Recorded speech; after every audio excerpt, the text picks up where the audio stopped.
T shirt ನೋಡಿದ ತಕ್ಷಣ ಇವತ್ತು ಸರ್ಕಾರಿ ಕಚೇರಿಗೆ ಒಂದು ಸಂಚಲನ ಮೂಡುತ್ತೆ. ಒಂದು ಟಿ ಶರ್ಟ್ ಹಾಕೊಂಡು ಒಬ್ಬ ವ್ಯಕ್ತಿ ಹೊರತೊತ್ತಿಗೆ ಎಲ್ಲ ಅಧಿಕಾರಿಗಳು ಅಲ್ಲಿ ಇರುವಂತವ್ರು ತಕ್ಷಣ ತಮ್ಮ ಡ್ರಾಯರ್ ಇಂದ ತೆಗೆದು ಫಸ್ಟ್ ಏನ್ ಮಾಡ್ತಾರೆ, ಐಡಿ ಕಾರ್ಡ್ ಹಣ ಹಂಚಿ ಹೆಂಡ ಕುಡಿಸಿ ಅಥವಾ ಇನ್ನೊಂದೇನೋ ಮಾಡಿ ಓಟ್ ಕೇಳೋದಿಲ್ಲ.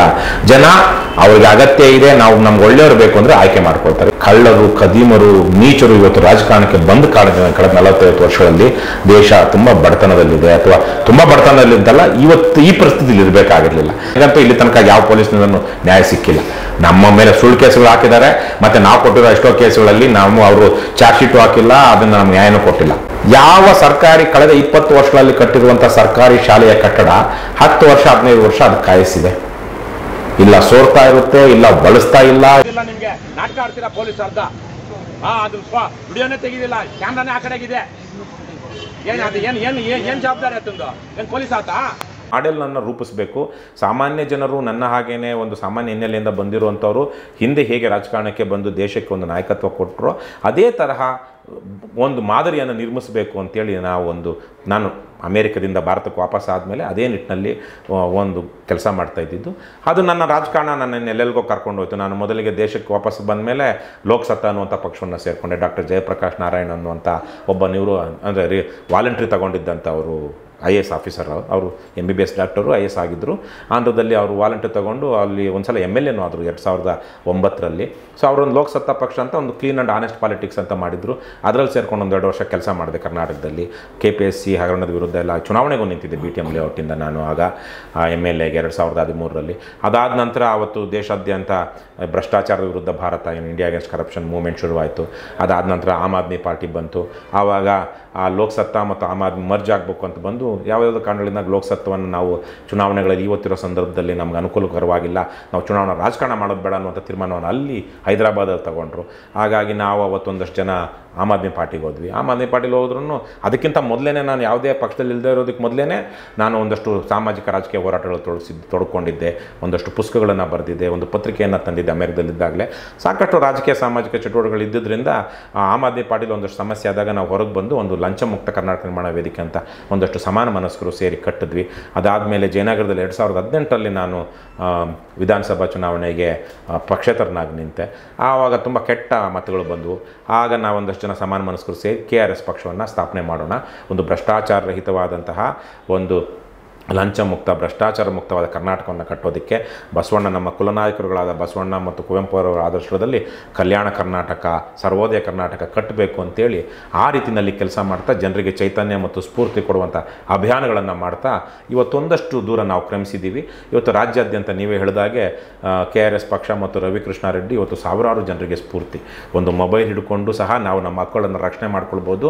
ಸರ್ಕಾರಿ ಅಧಿಕಾರಿಗಳು ನಮ್ಮ ನೌಕರರು, ನಾವು ಕಟ್ಟುವ ತೆರಿಗೆಯಲ್ಲಿ ಅವರಿಗೆ ಸಂಬಳ ಕೊಡ್ತಾ ಇದೆಯೇ ಹೊರತು ಅವರೇನು ನಮಗೆ ಫೇವರ್ ಮಾಡ್ತಾ ಇಲ್ಲ. ಅವ್ರು ನಮ್ಗೆ ಯಾವುದೇ ರೀತಿಯಲ್ಲಿ ಏನು ವಿಶೇಷವಾದ ಅವ್ರು ಮಾಡಬೇಕಾಗಿಲ್ಲ, ವಿಶೇಷವಾದ ಸೇವೆ ಕೊಡಬೇಕಾಗಿಲ್ಲ.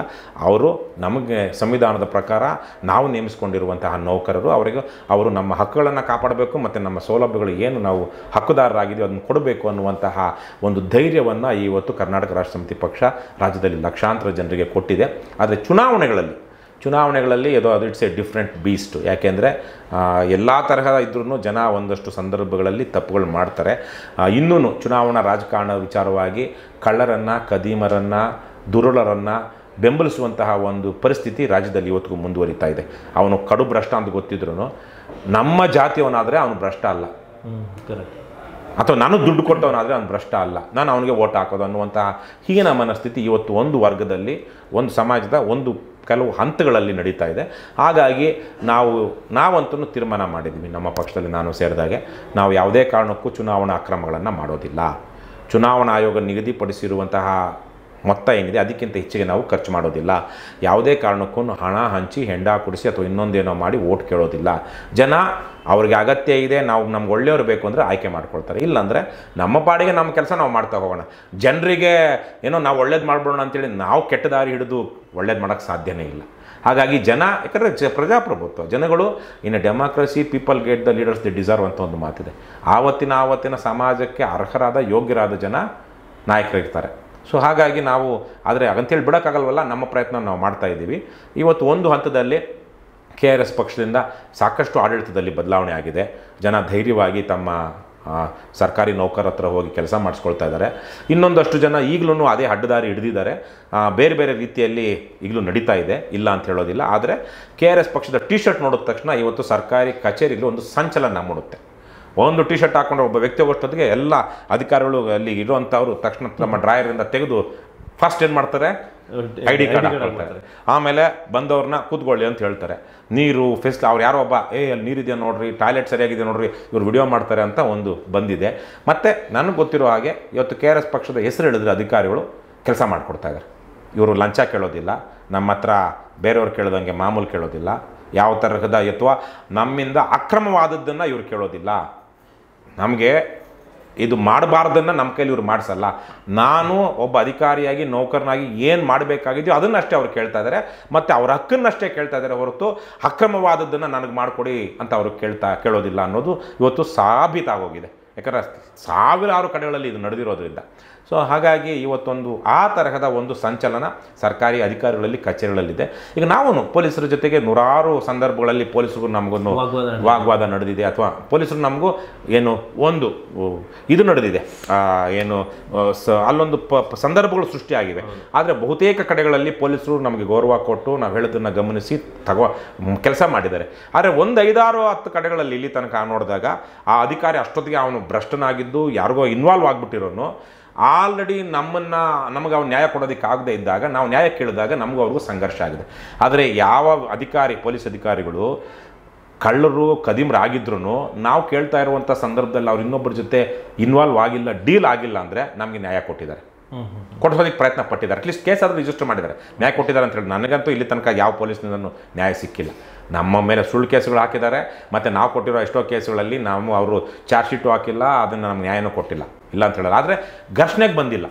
ಘರ್ಷಣೆಗೆ ಎಲ್ಲಿ ಬಂದಿದ್ದಾರೆ, ಆಲ್ರೆಡಿ ಯಾವನೋ MLA ಹೇಳ್ದ ಅಂತಲೋ, ಯಾವನ ಮೇಲಧಿಕಾರಿ ಹೇಳ್ದ ಅಂತಲೋ, ಅಥವಾ ಇವನೇ ಯಾವನ ಹತ್ರನೋ ದುಡ್ಡು ತೊಗೊಂಡ್ಬಿಟ್ಟು ಇನ್ಸ್ಪೆಕ್ಟರ್ ಆಗಿರೋನು ನಾವು ಕೇಳ್ತಿರೋದನ್ನು ಅವ್ನ ಕೈಲಿ ಮಾಡೋಕ್ಕಾಗಲಿಲ್ಲ ಅಂದಾಗಲೋ, ಇಲ್ಲ ಅವಮಾನ ಆಗ್ಬಿಡ್ತು ಅಂತೇಳಿ ನಮ್ಮ ಮೇಲೆ ಕೇಸ್ ಹಾಕಿದ್ದಾರೆ. ಹಾಗಾಗಿ ಆದರೆ ಪೊಲೀಸರು ನಮಗೆ ಎಷ್ಟೋ ಕಡೆಗಳಲ್ಲಿ ನಿಲ್ಲಿಸಿ ಒಳ್ಳೆ ಕೆಲಸ ಮಾಡ್ತಾ ಇದ್ದೀರಾ ಅಂತ ಹೇಳಿದ್ದಾರೆ. ನಮಗೆ ಡೊನೇಷನ್ನು ಕೊಟ್ಟಿದ್ದಾರೆ, ಕೊಡಬಾರ್ದು, ಆದರೆ ಅವರೇ ಅನಾಮಿಕವಾಗಿ ಡೊನೇಷನ್ ಕೊಟ್ಟಿದ್ದಾರೆ, ಊಟ ತಿಂಡಿ ಕೊಡಿಸಿದ್ದಾರೆ ಪೊಲೀಸರೇ. ಹಾಗಾಗಿ ನಾವು ತುಂಬ ಪಾರದರ್ಶಕವಾಗಿ ಒಂದು ಪಕ್ಷವನ್ನು ನಡೆಸ್ತಾ ಇದ್ದೀವಿ. ಇವತ್ತು ರಾಜ್ಯದ ನಮ್ಮ ಉಪಾಧ್ಯಕ್ಷರಾಗಿದ್ದಂಥ SH ಲಿಂಗೇಗೌಡರು ಅವರು ಒಂದು 4 ತಿಂಗಳಿಂದ ತೀರು ಹೋದರು. ಅವರೂ ಸರ್ಕಾರಿ ನೌಕರಲ್ಲಿದ್ದಂಥವ್ರು, ಎಕ್ಸೈಸ್ ಇನ್ಸ್ಪೆಕ್ಟರ್ ಆಗಿದ್ದವರು, ಒಂದು ವ್ಯವಸ್ಥೆ ಬಗ್ಗೆ ಗೊತ್ತಿತ್ತು. ಅವರೂ ಸಾಕಷ್ಟು ನಾಯಕತ್ವ ಕೊಟ್ಟು ಇವತ್ತು 2ನೇ ಹಂತದ 3ನೇ ಹಂತದ ನಾಯಕತ್ವ ಇಡೀ ರಾಜ್ಯದಲ್ಲಿ ಇವತ್ತು KRS ಪಕ್ಷದಿದೆ. ಇದು ಒಂದು ಸಣ್ಣದಾಗಿ ನೀವು ಹೇಳಿದಾಗ ಒಂದು ಸಣ್ಣ ಕಿರು ಪರಿಚಯ. ಆದರೆ ಇದನ್ನೆಲ್ಲ ಯಾಕೆ ಮಾಡ್ತಿದ್ದೀವಿ ಅಂದರೆ ಇವತ್ತು ಭಾರತ ಬಹಳ ತುಂಬ ಪುರಾತನವಾದ ಪರಂಪರೆ ಹಿನ್ನೆಲೆ ಇರುವಂಥ ದೇಶ. ಯಾವುದೇ ವ್ಯವಸ್ಥೆ ಇದಿಲ್ಲ ಅಂದಾಗಲೂ ಇಲ್ಲಿ ಒಂದಷ್ಟು ನ್ಯಾಯ ನೀತಿ ಎಲ್ಲ ಅಸಮಾನತೆಗಳು ಅಥವಾ ವೈರುಧ್ಯಗಳ ನಡುವೆನೂ ಒಂದಷ್ಟು ಒಳ್ಳೆತನವನ್ನು ಗೌರವಿಸ್ತಿದ್ದಂಥ ದೇಶ. ಆದರೆ ಇವತ್ತು ಇಂತಹ ದೇಶ ನಾನು ಕಂಡ ಹಾಗೆ ನಮ್ಮಲ್ಲೊಂದಷ್ಟು ಮೌಲ್ಯಗಳು ನಿಜಕ್ಕೂ ಸ್ವಾತಂತ್ರ್ಯೋತ್ತರದಲ್ಲಿ ಉಳಿದಿದ್ದರೆ ಇಷ್ಟೊತ್ತಿಗೆ ನಾವು ಡೆವಲಪ್ಡ್ ಕಂಟ್ರಿ ಆಗಿರ್ತಾ ಇದ್ವಿ.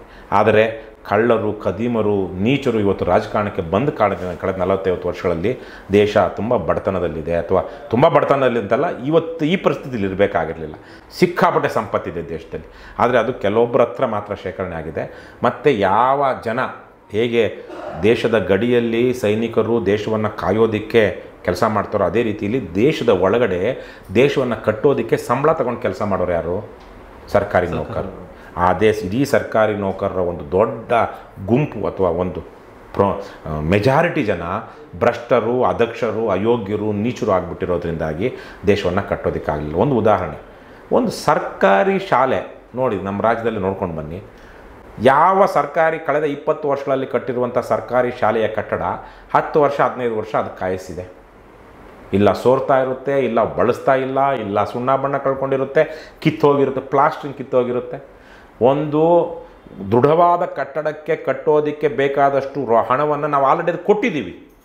ಆದರೆ ಕಳಪೆ ಕಾಮಗಾರಿಯಿಂದಾಗಿ, ಭ್ರಷ್ಟಾಚಾರದಿಂದಾಗಿ 70 ವರ್ಷ 100 ವರ್ಷ ಕಟ್ಟಡ ಬರಬೇಕಾಗಿದ್ದಂಥ ಕಟ್ಟಡ 10 ವರ್ಷ ಬರ್ತಾಯಿದೆ.